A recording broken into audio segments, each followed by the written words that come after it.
Alors, non seulement vous avez la brillante idée de vous prendre pour Doc et Marty avec votre DeLorean volante, et ce sans la rendre invisible aux yeux des moldus, mais en plus, vous avez atterri dans le sol cogneur et celui-ci n'a pas réussi à vous tuer. Je suis scandalisé. J'aurais tellement aimé voir le grand Harry Potter disparu pour de bon parce que je ne peux pas le supporter. Mais techniquement, je dis ça, mais je suis censé vous protéger à cause de la dette de vie qui me lie à votre père. Mais comme les scénaristes ne l'ont pas développé, passons. Enfin bref, vous aurez chacun une retenue. Ce n'est pas parce que je suis un gentil que je ne vais pas vous pourrir cette nouvelle année qui commence pour le mieux. Potter.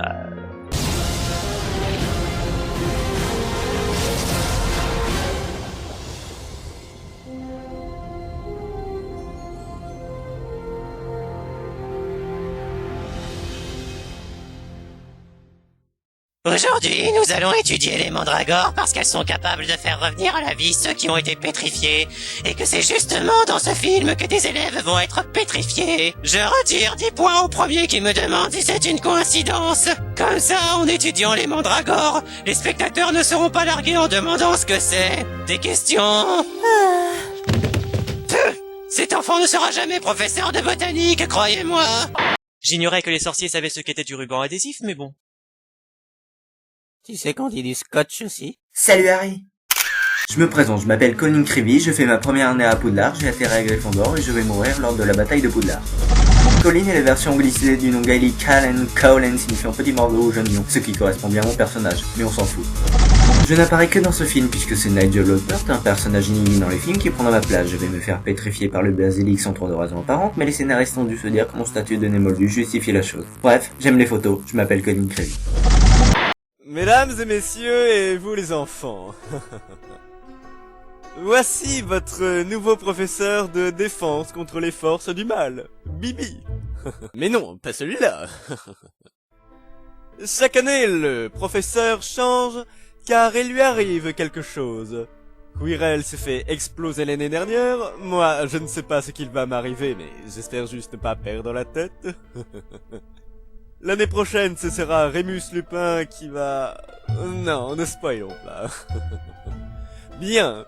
Pour votre cours, il va falloir capturer ces petits bonhommes hauts comme 3 pommes. Ah! Techniquement, si on était capable de me soulever du sol par les oreilles, j'aurais dû pisser le sang, mais bon. Bon, j'ai une course urgente à faire. Il faut que j'appuie sur champignon. Immobile Schtroumpf.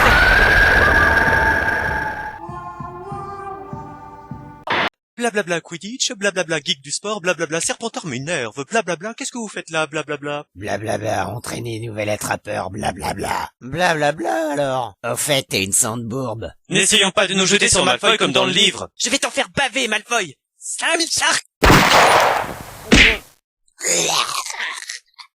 Coucou. Eh, tu nous lâches, espèce de tâche. Vite, il faut aller justifier l'existence de la Fenouil Véridandy qu'il a acheté du produit contre les limaces. Allons le voir. Au fait, Hermione, depuis quand es-tu une nez moldue? Depuis toujours, mais on n'en parle qu'à partir de cet opus. Quelle coïncidence! Donc je précise au passage qu'un nez moldu est un sorcier né de 2 parents moldus. Et au fait, pourquoi Malfoy a dit Sandbourbe? Sang de bourbe, c'est comme les moldus, mais c'est insultant, tu vois. C'est comme si à la place d'un noir, tu disais bougnoul. Comme si à la place d'un homosexuel, tu disais pédé. Comme si à la place d'Harry Potter, tu disais Christophe Maé. Comme Ah ouais, si... quand même. Hermione, ne t'en fais pas. Ton sang est loin d'être impur, crois-moi. N'écoute pas ce que dit Malfoy. Ne t'abaisse pas à son niveau. C'est qu'un sale con de toute façon. Répondre à mes admirateurs, il n'y a pas meilleure retenue, tu ne crois pas, Harry? Tu parles, ça me saoule, oui. Que dis-tu?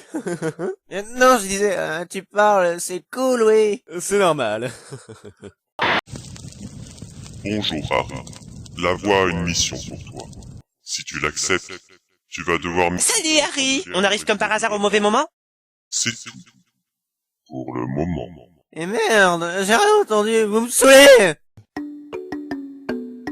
Tiens, des araignées. Au fait, j'ai peur des araignées. Il y a de la confiture de fraises sur le mur. C'est écrit, ce n'est certainement pas moi qui ai ouvert la chambre des secrets, gros kiss, Ginny. Je me demande qui a écrit ça. Tiens, je me demande pourquoi elle a été pétrifiée. D'ailleurs, je me demande pourquoi les autres élèves vont être pétrifiés à leur tour. Au moins dans le livre, puisque je suis le suspect numéro 1, j'avais des raisons de le faire. Mais là, dans le film, nada, que dalle, pas de zébi. Ne vous en faites pas, mes enfants. Je sais que vous êtes innocents. Oui, Potter est le héros de l'histoire. Je ne le vois pas être l'héritier de Serpentard et s'attaquer à des animaux, et non plus à des nez moldus, d'autant que Miss Granger est sa meilleure amie. Ces deux-là, ainsi que leur camarade Ronald Weasley, sont tout simplement arrivés au mauvais endroit au mauvais moment. C'est assez classique dans les vieux films, vous savez. Il a pété un stylo ou quoi? Cependant, cela me ferait tellement plaisir que Potter et ses petits copains soient tous virés pour qu'ils me foutent enfin la paix. Ah, je me disais Je aussi. préfère.